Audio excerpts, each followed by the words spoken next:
welcome back to my channel called Roaming Harshu, and let's continue with part 2. So this is day 2 and we are heading towards Nilgarh waterfall, which is one of the famous waterfall of Rishikesh.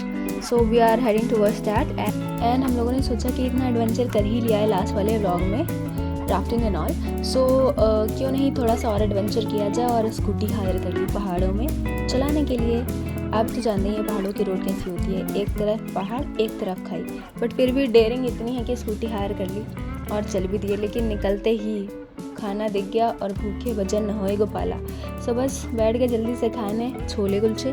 वहाँ जाके पता चला मेरे को छोले कुलचे इतने ज़्यादा पसंद हैं कि मैंने लंच, डिनर और ब्रेकफास्ट उल्टा सीधा बोल दिया, लेकिन मैंने सब में छोले कुलचे ही खाए। और उसके बाद मुझे लगा कि फ़ोटो भी तो करवा लें, बिकॉज़ स्टोरियाँ भी तो लगानी हैं इलाही वाला सॉन्ग ऐड करके। और फिर जल्दी जल्दी फ़ोटोज़ क्लिक करवा के हम लोग निकल चुके नीलगढ़ वाटरफॉल की ओर और सुंदर सुंदर नज़ारों को देखते हुए।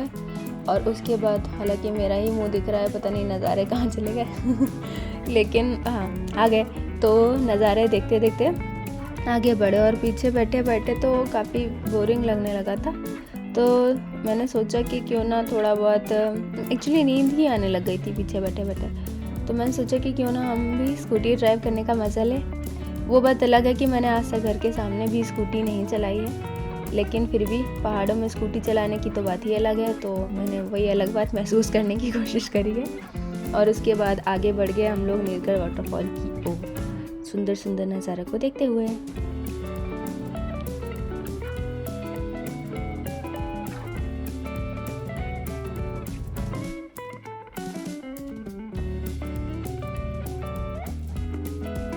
जी तो टेढ़े मेढ़े रास्ते क्रॉस करते हुए आखिर हम पहुंच ही गए नीलगढ़ वाटरफॉल। और बाकी सब तो यहाँ ठीक था, बट पानी में किसी ने बर्फ़ घोल रखी थी भैया, क्योंकि इतना ठंडा पानी।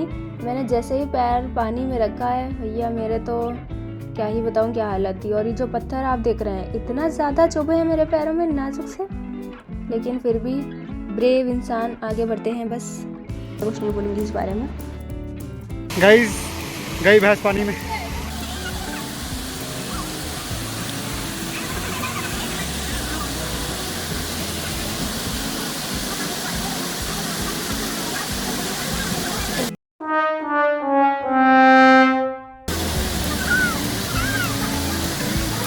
नीचे तो बहुत ही ज़्यादा भीड़ भी थी और ऊपर से गंदा पानी भी आ रहा था, तो इसलिए हम लोगों ने सोचा कि ऊपर चलते हैं और थोड़ी बहुत ट्रैकिंग करके हम लोग यहाँ इस वाले पूल में पहुँच गए थे, जो कि बहुत ही ज़्यादा अच्छा लग रहा था देखने में। और थोड़ा बहुत ऑथेंटिक सी फ़ोटोज़ एंड ऑल क्लिक भी करवा ली, एस्थेटिक सी, तो वो सब करवा के उसके बाद हमने सोचा कि ये ट्रैकिंग तो आसान थी, आसानी से पूल में भी आ गए, पर ये कैसे पॉसिबल है, अपनी ज़िंदगी में आसानी कैसे एक्सेप्ट कर लें। तो चल दिए कठिन रास्तों की ओर थोड़ा और ट्रैकिंग करके और अपनी जान को खतरे में डालते हुए और ऊपर पहुँच गए।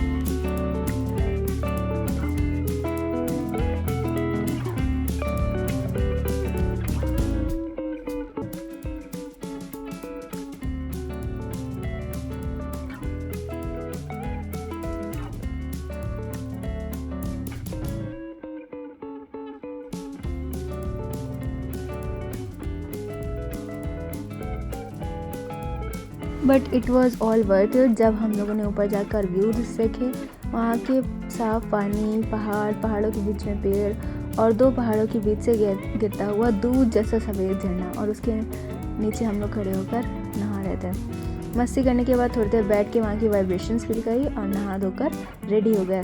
तो थोड़ा सा लंच वंच किया और उसके बाद हम लोग निकल गए नीलकंठ महादेव के दर्शन के लिए।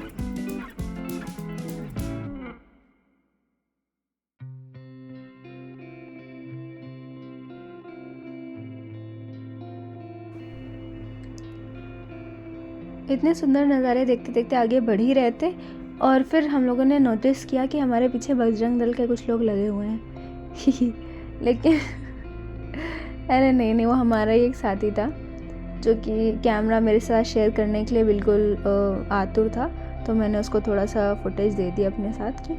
और ये रही कैंपिंग साइट।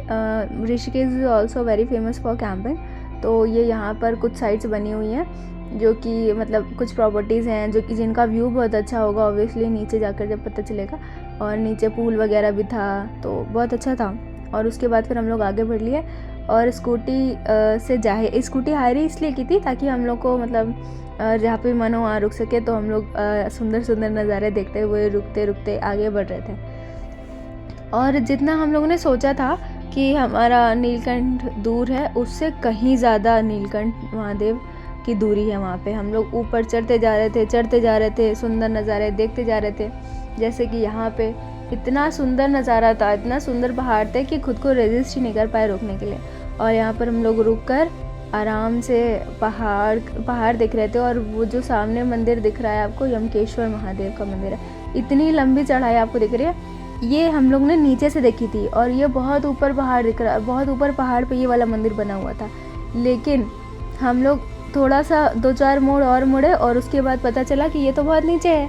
मतलब इतने ऊपर चले जाते जा रहे थे और जितने ऊपर जाते जा रहे थे उतने ऊपर अलग ही दृश्य सामने आते ही जा रहे थे।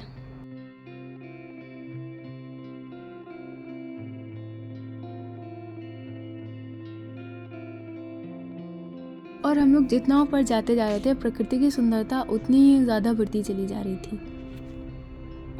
हर 5-10 मिनट बाद हमको स्कूटी साइड लगाकर और रुकना पड़ रहा था ये सब देखने के लिए।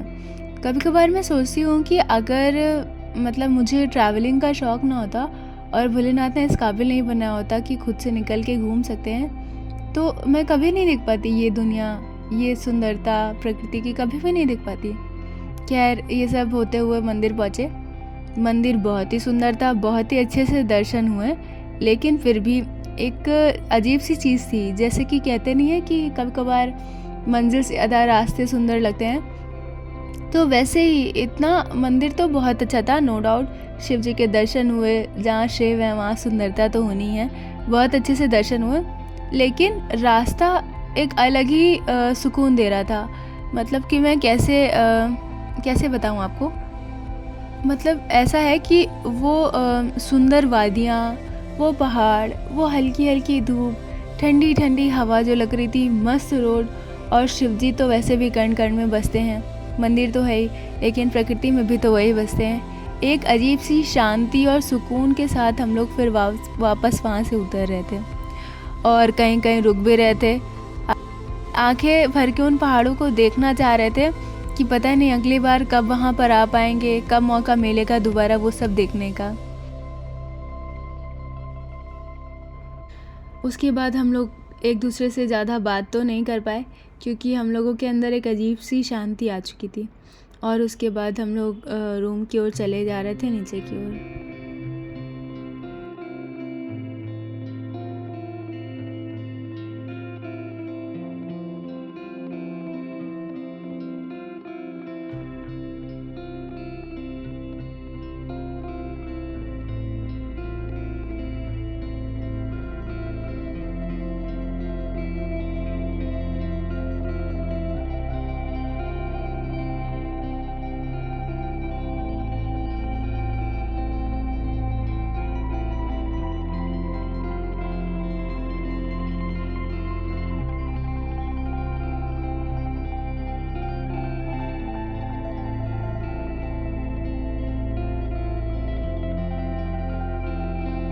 और फिर हम लोग बर्गर किंग पहुँचे जहाँ पर हम लोग ने एक कॉम्बो एंजॉय किया। और इसका भी अलग ही सीन था, जहाँ पर मतलब एक यहाँ पे एक काइंड ऑफ प्लाज़ा बना हुआ था जहाँ पर बरिस्टा, डोमिनोज, बर्गर किंग और कुछ और स्टोर थे जिनके सामने एक सुंदर से कॉटेज काइंड ऑफ बने हुए थे। मतलब इतना ज़्यादा सुंदर था वो।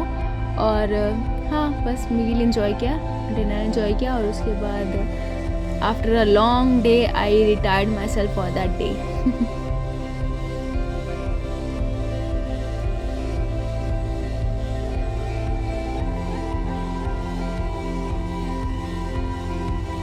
You go with a new day. So after freshen up, we straight up went to a ghat and what a peaceful view it was. नीला आसमान, क्लियर वाटर, सारे घाट सेम दिखाई देते हुए ज़्यादा कुछ ना सोचते हुए हम बस गंगा जी का आशीर्वाद लेकर पानी में उतर गए और किसी छोटे बच्चे की तरह पानी से खेलने लग गए थे।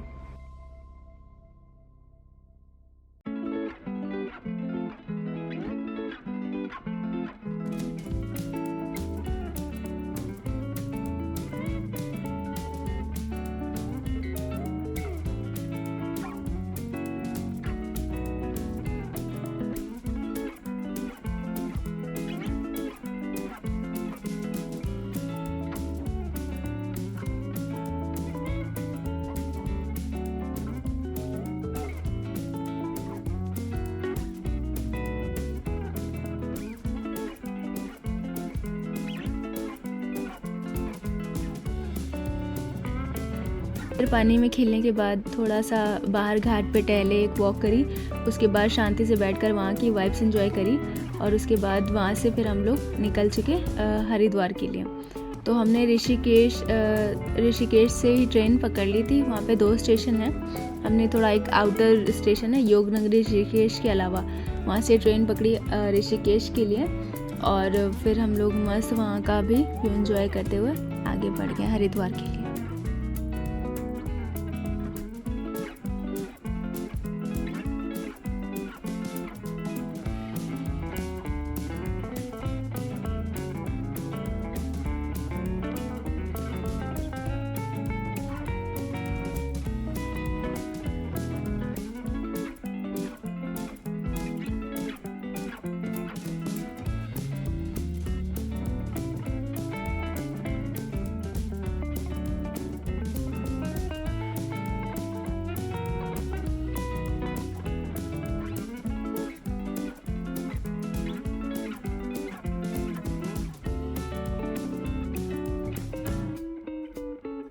नज़ारों के मज़े लेते हुए हम पहुँच गए हरिद्वार स्टेशन और हरिद्वार स्टेशन पे हमने सबसे पहले देखा भोलेनाथ को और वो इतने सुंदर लग रहे थे कि मुझे 2 मिनट रुक के उनको अच्छे से वहाँ पे निहारना पड़ा पहले और उसके बाद उनको देखते हुए कभी मन तो भर नहीं सकता है, लेकिन फिर भी भूख इतनी तेज़ लगी थी तो सबसे पहले स्टेशन से निकलते ही खाना ऑर्डर किया एक बढ़िया से रेस्टोरेंट देख के और थाली भर के खाना खाने के बाद फिर हम लोग निकल गए हर की पौड़ी की ओर। और हर की पौड़ी एक बहुत ही फेमस जगह है ऋषिकेश की और बहुत ही सुकून भरी जगह भी है।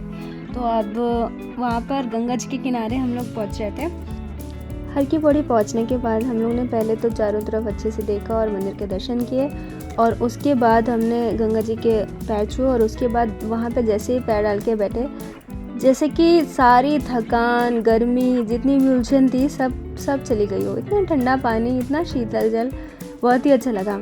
और उसके बाद मेरी एक आदत है, मुझे जैसे ही गंगा माता, सरयू माता, यमुना जी जो भी दिखती हैं, मेरा मन करता है मैं तुरंत छलांग लगा दूँ नदी में लेकिन हमारे सारे कपड़े तो स्टेशन पे ही जमा थे तो यहाँ पे तो वो ऑप्शन था नहीं। वैसे भी सुबह ऋषिकेश में नहा कर आए थे गंगा जी में, पर फिर भी दोबारा गंगा जी दिखी नहीं कि मन करा कि कूद जाए। लेकिन हमने वहाँ पे अपने आप को कंट्रोल किया थोड़ा और यूपी से हैं भैया तो चश्मा वश्मा लगा के थोड़ा स्लोमो और रोला तो क्रिएट करना ही होता है। तो ये सब देखा और उसके बाद फिर थोड़ी देर गंगा जी को निहारते रहे। आप देख सकते हैं कितना सुंदर व्यू है, कितना सुंदर।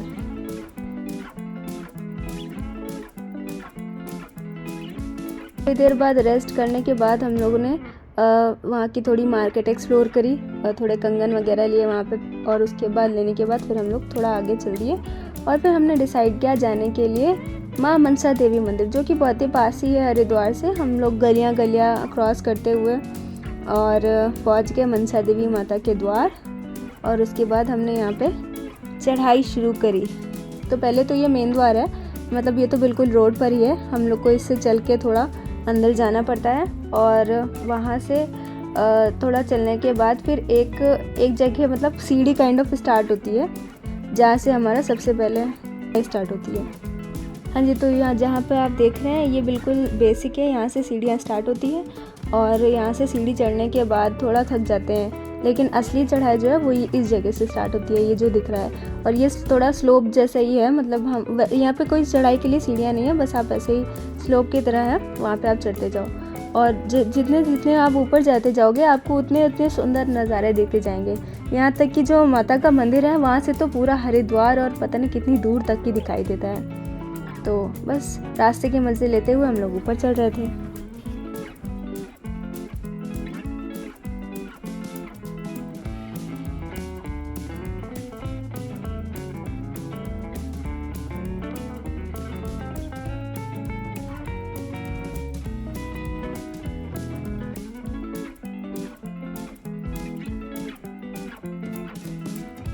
और फिर सुंदर सुंदर नज़ारों का मज़ा लेते हुए हम लोग पहुंच गए माँ मनसा देवी के द्वार पर। वहां पर जाकर हम लोग अंदर गए। सबसे पहले तो हमने माता के दर्शन किए, परिक्रमा की। बहुत भीड़ थी, बहुत लंबी लाइन थी। ये तो दर्शन करने के बाद फुटेज आप देख रहे हैं जो हम लोग ने अच्छे से दर्शन हो गए थे। ये तीसरी बार था जब मैं माता के दर्शन कर रही हूँ। उन्होंने मुझे तीसरी बार बुलावा लगाया था वहाँ से। अच्छे से दर्शन करने के बाद सुकून और शांति के साथ फिर धीरे धीरे नीचे उतरने लग गए। और काफ़ी शाम भी हो गई थी, तो उतरते उतरते थोड़ी थोड़ी रात भी हो गई थी। और रात में तो और भी ज़्यादा सुंदर लग रहा था हरिद्वार पूरा, क्योंकि नीचे पूरी लाइट चल रही थी। और उसके बाद हम लोग को स्टेशन पहुंचना पड़ा था बिकॉज़ हमारी ट्रेन का टाइम होने वाला था। तो बस वहाँ पर जाकर छोले कुलचे हमेशा का फेवरेट खाया और ट्रेन में बैठ के जाके मेरे चेहरे पे उदासी तो दिखाई दे रही होगी। तो इसका रीज़न यही है कि जब एक बहुत ही अच्छी ट्रिप ख़त्म हो रही होती है तो कैसे कोई खुश रह ले भैया। बस फिर इसी तरीके थोड़ा सा उदास मन लेके, लेकिन बहुत सारी अच्छी अच्छी यादें लेकर हम लोग वहाँ से चल दिए।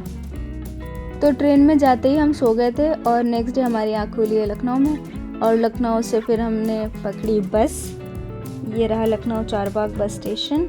और हमने यहाँ से बस पकड़ के और फिर टोल वगैरह क्रॉस करते हुए कानपुर पहुँच के, and that was our trip.